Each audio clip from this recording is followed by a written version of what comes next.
नमस्कार, ESPN 9 news में आपका स्वागत है। मैं हूं आपके साथ दिनेश कुमार। बात करेंगे बिहार की राजनीति की। बिहार में जिस तरीके से करीब 2 महीने पहले तक आरजेडी और जेडीयू एक साथ मिलकर के सरकार चला रही थी, दोनों पार्टियां ये दावे करती हुई नजर आ रही थी कि आने वाले वक्त में साथ रह करके भारतीय जनता पार्टी को जबरदस्त चुनौती देंगे और केंद्र की सत्ता का तख्ता पलट करेंगे। लेकिन जनवरी के महीने में जिस तरीके से नीतीश कुमार ने अपने चिर परिचित अंदाज में एक बार फिर से अपनी सरकार बीजेपी के साथ बनाने का फैसला किया, इससे आरजेडी यानी कि लालू परिवार को तगड़ा झटका लगा, क्योंकि सरकार से उनकी हिस्सेदारी खत्म हो गई थी। ऐसे में अब लोकसभा चुनाव का वक्त है। दोनों पार्टियां एक दूसरी पार्टी के ऊपर जमकर यहां पर हमला बोलते हुए नजर आ रही हैं।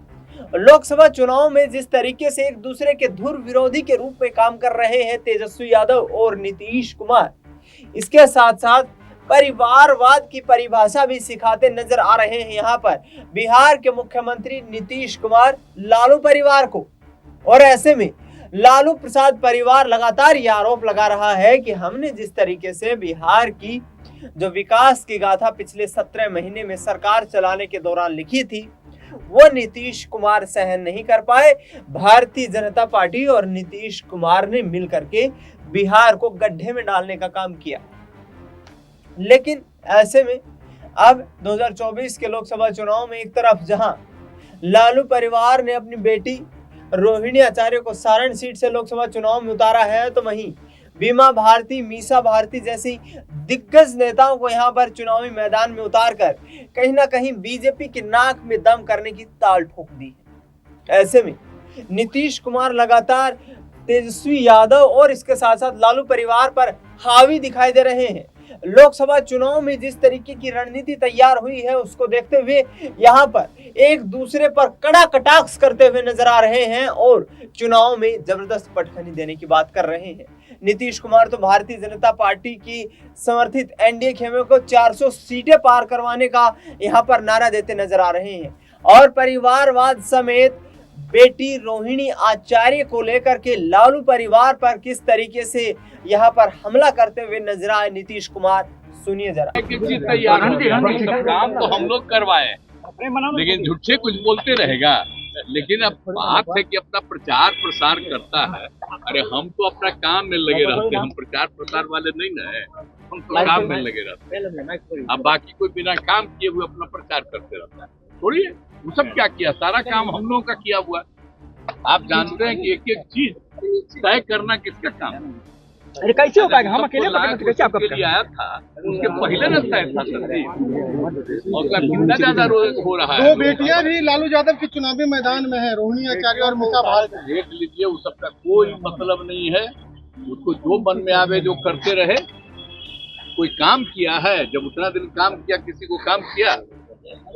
अब पहले कितना होता था झंझट हिंदू मुस्लिम में, जब हम लोग आए तभी ना सबके साथ। लेकिन अपना खुद से कुछ करते रहता है, तो हम लोग तो सब काम कर रहे हैं। तो इसलिए आप चिंता एकदम मत करिए। अभी तो कम उम्र है इसका, सब पढ़ने जाती होगी, तो पहले कितना काम कर दिया। इसीलिए चीज किया हुआ है और हम लोगों का काम है जो अब तक काम करते रहे हैं। लोगों को मालूम है और लोगों के बीच में जा करके देखना, लोगों के बीच में बात रखना। बाकी जिसको जो मन में आवे करता रहे, झूठ बात बोलते रहे। हम तो आपसे आग्रह करेंगे कि सच में हमारा जो पहले से किया हुआ है उसको याद रखिए और उसी को ध्यान में रखिए। एक एक चीज तैयार है, काम तो हम लोग करवाए, लेकिन झूठे कुछ बोलते रहेगा। लेकिन अब बात है कि अपना प्रचार प्रसार करता है। अरे हम तो अपना काम में लगे रहते हैं, हम प्रचार प्रसार वाले नहीं ना है, हम तो काम में लगे रहते हैं। अब बाकी कोई बिना काम किए हुए अपना प्रचार करते रहता है, थोड़ी है। वो सब क्या किया, सारा काम हम लोगों का किया हुआ। आप जानते हैं कि एक एक चीज तय करना किसका काम है। अरे कैसे हो पाएगा, हम अकेले कैसे आपका लिए आया था, उसके पहले न तय था सब। और कितना ज्यादा हो रहा है। 2 बेटियां भी लालू यादव के चुनावी मैदान में है, रोहिणी आचार्य और मीसा भारती। देख लीजिए, उस सबका कोई मतलब नहीं है। उसको जो मन में आवे जो करते रहे। कोई काम किया है, जब उतना दिन काम किया, किसी को काम किया, अब पहले कितना होता था झंझट हिंदू मुस्लिम में, और जब हम लोग आए तभी ना सब कुछ शांति थी। लेकिन अपना खुद से कुछ करते रहता है, तो हम लोग तो सब काम कर रहे हैं। तो इसलिए आप चिंता एकदम मत करिए, अभी तो कम उम्र है इसका, सब बचपन ही आपकी होगी, तो पहले कितना काम कर दिया। इसीलिए ये चीज किया हुआ है और हम लोगों का काम है जो अब तक काम करते रहे हैं, लोगों को मालूम है, और लोगों के बीच में जा करके देखना, लोगों के बीच में बात रखना, बाकी जिसको जो मन में आवे करता रहे, जो बात बोलते रहे। हम तो आपसे आग्रह करेंगे कि सच में हमारा जो पहले से किया हुआ है उसको याद रखिए और उसी को ध्यान में रखिए। तो आपने सुना यहाँ पर नीतीश कुमार को जो साफ तौर पर ये कहते नजर आ रहे हैं कि लालू ने परिवारवाद को बढ़ावा दिया, बिहार को जंगल राज बनाया, हमने शिक्षा से लेकर स्वास्थ्य, रोजगार और इसके साथ साथ किसानों के मुद्दों पर काम किया है और आगामी वक्त में बिहार के लोग हमें फिर से अपना आशीर्वाद देंगे। यानी कि नीतीश कुमार कहीं ना कहीं लोकसभा चुनाव से पहले अब 2025 के विधानसभा चुनाव की तैयारियों में भी जुट गए हैं। भारतीय जनता पार्टी पर जमकर यहां पर हमला बोलते हुए नजर आ रहे हैं। दूसरी तरफ तेजस्वी यादव इन दिनों इसलिए काफी जो है हतोत्साहित नजर आ रहे हैं क्योंकि आरजेडी बिहार में लोकसभा चुनाव लड़ने वाली सबसे बड़ी पार्टी है। 26 सीटों पर आरजेडी चुनाव लड़ रही है, 22 सीटों पर प्रत्याशियों का ऐलान कर दिया गया है और ऐसे में जिस तरीके की घटनाक्रम यहाँ पर घटित हो रहा है उसको देखते हुए लोकसभा चुनाव में बड़ी जीत दर्ज करने को आतुर है। आपको बता दें कि जिस तरीके से एनडीए गठबंधन ने पिछले दिनों चुनाव की तारीखों का ऐलान होने के बाद बिहार में सीट शेयरिंग का फॉर्मूला तय किया, पशुपति पारस मुकेश सहनी को गठबंधन में एक भी सीट न देने का फैसला किया, उसके बाद दोनों नेता यहाँ पर नाराज नजर आए और मुकेश सहनी जो कि सीमांचल के इलाके में प्रभावित देखे जाते हैं, वर्तमान में महागठबंधन में शामिल हो गए हैं। अपनी पार्टी विकासशील इंसान पार्टी का यहाँ पर गठबंधन में उन्होंने इंडिया गठबंधन का रुख कर लिया है और ऐसे में 2025 के विधानसभा चुनाव में बिहार में बदलाव की आंधी की बात कर रहे हैं। बेरोजगारी से लेकर किसानों के मुद्दों तक किस तरीके से नीतीश बीजेपी सरकार को घेरते हुए नजर आ रहे हैं मुकेश सहनी, सुनिए जरा। माहौल कैसा मिल रहा है मुकेश सहनी जी? माहौल एकदम ही बढ़िया है और आप देख रहे हैं कि लोग रोज लगातार अभी भी हम गया जाके आए हैं और शानदार कार्यक्रम रहा। आप लोगों के पास वीडियो आएगा, आप देखिएगा कि भीड़ इतना बड़ा भीड़ है कि मोदी जी भी इससे पहले भी कार्यक्रम किए हैं। अब मोदी जी अपने एजेंसी से पता कर ले कि किनके रैली में ज़्यादा भीड़ है, तो मजबूती से बिहार के लोगों में मन हो गया है। खास करके बिहार के युवा जो मोदी जी के 2014 में जो झांसे में आए थे कि 2 करोड़ युवा को हर साल नौकरी देंगे और युवा 10 साल से इंतजार कर रहे हैं कि कब नौकरी हमको मिलेगा। और इस बार युवा जो है तंग आ चुका है, परेशान हो चुका है। जो युवा था 2014 में, मान लीजिए 25 साल का अगर वो युवा होगा तो आज वो 35 साल का हो गया, और जो युवा के बारे में सुना होगा जो 35 साल का है वो अभी 45 साल का हो गया। और घर परिवार में आप समझ सकते हैं जो युवा को नौकरी ना हो, रोजगार ना हो, उस युवा को घर परिवार में भी उतना जितना इज्जत मिलना चाहिए उतना नहीं मिलता है।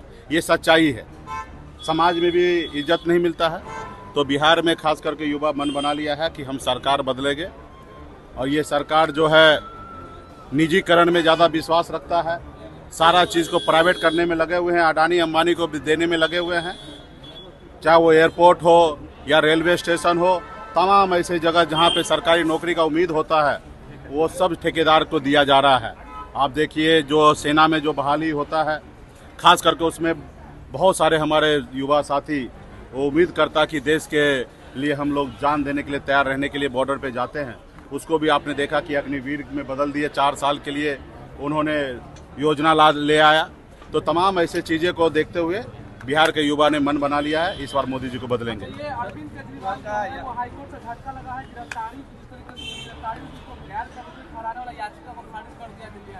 नहीं, देखिए ये तो पहले से ही है कि देश में तानाशाह के जैसा रवैया है। 2 मुख्यमंत्री को फर्जी केस में अंदर कर दिए हैं और ये देश के लिए सही नहीं है। हमारे पूर्वज ने देश को आज़ादी दिलाने के लिए इसलिए नहीं मरे, शहीद हुए कि हमारे आने वाला पीढ़ी को लोग परेशान करे, सर उठा के जिएगा। ये लोकतंत्र है, ना ही कि राजतंत्र है। लेकिन मोदी जी इसको राजतंत्र के ओर लेके जा रहे हैं और गलत तरीके से मुख्यमंत्री को जेल में डाल दिए हैं। खैर हम लोगों को पूरा न्यायपालिका पे भरोसा है, आने वाला समय में दूध का दूध और पानी का पानी होगा। अश्विनी चौबे नाराज हैं, रोहिणी आचार्य ने निमंत्रण दिया है चुनावी प्रचार में आने के लिए, क्या महागठबंधन में अगर वो आना चाहेंगे तो क्या स्वागत करेंगे? नहीं, जब हमारे गठबंधन के द्वार से स्वागत है तो हम लोग भी स्वागत कर रहे हैं। और अश्विनी चौबे जी, हम लोग को भी उम्मीद नहीं था कि पार्टी के इतना गद्दावर नेता और इतना सेवा किए हैं, भारतीय जनता पार्टी को यहाँ तक पहुँचाएं और उनका टिकट कट जाए, तो मुझे लगता है कि ये तो सीधा हिटलर सा ही रहा। खैर वो जहाँ पे भी हैं, जैसे भी हैं, हम लोग उनके साथ हैं। तो आपने सुना यहाँ पर मुकेश सहनी को जो ये कहते हुए नजर आ रहे हैं कि बिहार में तेजस्वी यादव की सरकार बनेगी। बिहार वर्तमान में परिवर्तन के दौर पर खड़ा है। बीजेपी यहाँ से सत्ता से बाहर होने वाली है। प्रधानमंत्री नरेंद्र मोदी लगातार बिहार समेत देश के तमाम हिस्सों में जा रहे हैं और खोखले वायदे करके आ रहे हैं। पिछले 10 सालों का हवाला देते उन्होंने कहा कि देश में बेरोजगारी का आलम इस कदर है कि जो युवा 2014 में जिस मुहाने पर खड़ा था, आज वो वक्त उसका खराब हो चुका है और ऐसे में उसमें गुस्सा है, उसमें बीजेपी को उखाड़ फेंकने का आक्रोश है और यही आक्रोश बिहार समेत देश भर में यहाँ पर परिवर्तन लाने का काम करेगा। अब देखना ये होगा कि आरजेडी जो कि सबसे बड़े दल के रूप में बिहार में चुनाव लड़ रही है और इंडिया गठबंधन जो किसानों, नारी सम्मान, युवाओं के मुद्दों पर लोकसभा चुनाव में बीजेपी को घेरने की तैयारी कर रहा है, क्या यहाँ पर सत्ता का परिवर्तन कर पाएगा? इस पर सबकी नजरें बनी हुई है। फिलहाल इस खास कार्यक्रम में इतना ही। देश दुनिया की तमाम बड़ी खबरों के लिए आप देखते रहिए SPN 9 न्यूज।